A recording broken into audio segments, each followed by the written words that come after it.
Thanks very much, Sarah. Morning, everyone. I'll crack on since we're on a time limit. I was asked to sort of reflect today on a service-eyes view of what it's felt like dealing with domestic abuse and trauma through the global pandemic. Next slide, please.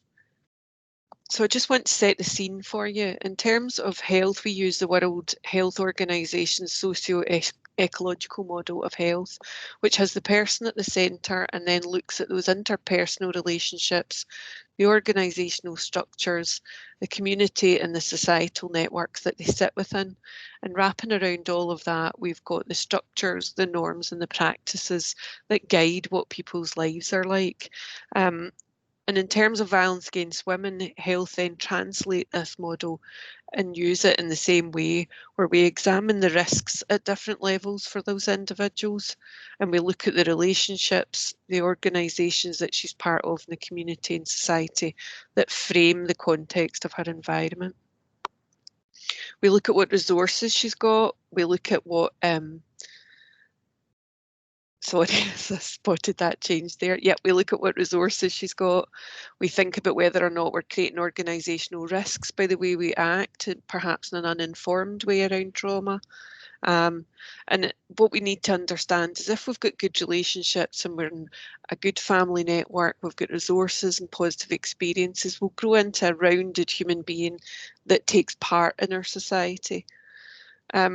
When some of those things are disrupted, as Caroline highlighted, or they're missing, they can have a detrimental impact on our health and well-being. Next slide, please. So in relation to trauma on the slide that Caroline put up, we can see that domestic abuse and other forms of gender-based violence sit squarely in that complex trauma arena. And what we know about domestic abuse is that it can increase in frequency, it's likely to escalate over time, and it is likely to cause physical and or emotional harm. But the reason why it becomes so traumatic for individuals is because there is no control over what's happening to them. So whilst people may have resources and resilience, and it might impact on a greater or lesser extent on some people, it will certainly leave its mark on everyone. Next slide, please. So as has already been mentioned this morning, we can't think about violence against women and trauma without taking account of the enormous changes we've all been through this year. The challenges that we have seen for health and well-being for individuals, for the safety of people experiencing domestic abuse and accessing services when there was lots of change going on, has been really substantial. So whilst we had all the usual concerns and safety issues, they were multiplied many times over. So we started off with the picture for women generally that there was the homeschooling situation, there was childcare concerns. If you were trying to work, perhaps your partner had been furloughed, you might be caring for other relatives, you might be hit by the financial circumstances of the pandemic, or you might be working in roles that were still exposed, like in retail or in health. So if we understand that women's ill health tends to be less visible generally, and combine that with the fact that research shows us that previous global pandemics set women's equality back at least 20 years, then what we're facing potentially in Scotland in terms of domestic abuse is taking away half of the time and all those improvements we've managed to secure in Scotland. So in terms of service delivery, at first when we had the shutdown, the first thing was obviously digital access for staff. Now, unfortunately, my staff already had remote access and were able to work from home, but I know a lot of services had difficulty even getting things like equipment and Wi-Fi. So there's the difficulty of managing safety in domestic abuse without actually seeing or meeting the person. And for some services, certainly that was unfathomable. And it raised the question, what can you do when you can't do what you've always done? Next slide, please. So we saw services establishing at different rates, and over the course of the last 9 months, we've understood that there's been lots of community impacts. The generation of guidance was phenomenal, but I don't know if everybody had time to read it all.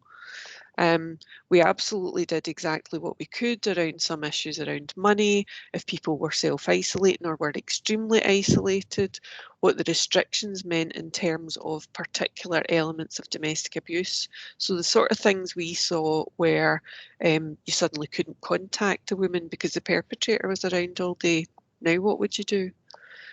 We had concerns about physical harm because although we saw drops in people coming to A&E, what we heard from police reporting was that there was increased incidences being reported. And certainly in our area, the highest spike we had one week was 40% increase on last year's numbers. We had no friends visiting, we had no family being able to pop in and keep an eye on things. We heard of unhampered stalking because there was no one to stop them doing it. And obviously we had issues around money, and contact handover issues were a really big issue where some perpetrators were just refusing to hand the children back to women. And we obviously had the impact of court delays. So if we understand that good mental health and well-being comes from being independent and connected and valued and safe and secure, what we had was this unprecedented fear of the virus, the impact of living with that partner, and a fear for the future, and it almost created the perfect storm.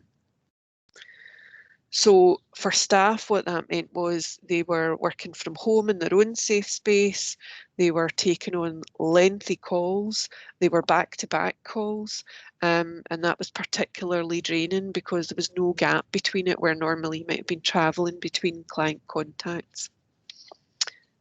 Next slide, please. So it threatens to overwhelm us.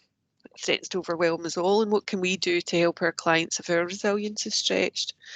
So when I was thinking about this, I looked up quotes about hope on Google, because we all do that, don't we? And obviously the biggest hope we have just now is that there is vaccines now available, and that is being rolled out. And I think as humans, hope is a unique feature, and we all hope now that this is the turning point.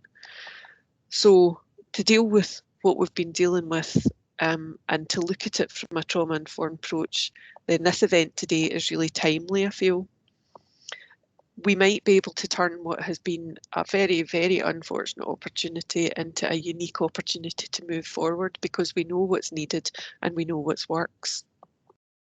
So we can all keep going when we know there's light at the end of the tunnel. Next slide, please.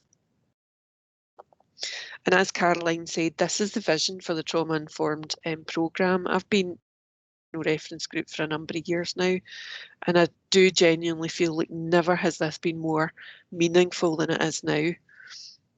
Next slide, please. And I just want to take a minute to look at the flower diagram that Caroline showed us. The flower at the centre is what speaks to us all. Those elements of choice, empowerment, trust, safety and collaboration. And certainly in the violence against women sector, we recognise this. This isn't new in violence against women. This is what we have always aimed to do. The work of Judith Herman in trauma recovery underpins the work of my own service, certainly from the start, and many other violence against women services in the field. And I think what it did was validated what had developed intuitively within those services over that 40-year period I've talked about, that Women's Aid and Rape Crisis developed. The wraparounds in this diagram are what are core business for us: relationships, gender, cultural and historical context, and of course the impact of trauma.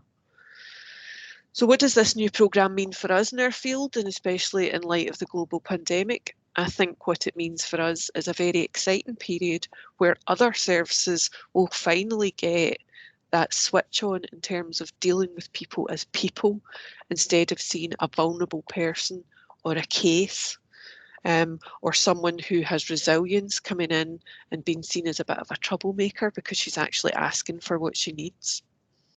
A real biggie for me will be that perennial idea of them saying, oh no, here comes Mrs. Blogs again, shifts to saying, oh no, here comes Mrs. Blogs again.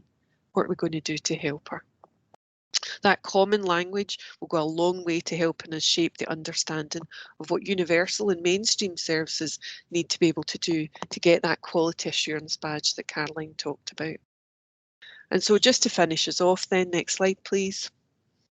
Judith Herman says that the core experiences of psychological traumas are the disempowerment and disconnection from others. Can you click again, please? And therefore recovery is based upon the empowerment of survivors and the creation of those new connections. Last slide, please. And I personally love these little diagrams because I think what happens is women come to us with this great big guddle going on in their lives, and part of our job as violence against specialist services and universal services is to help her to sort that out and make her life a wee bit better. Last slide, thanks. If anyone needs to contact me, please do. Thanks very much.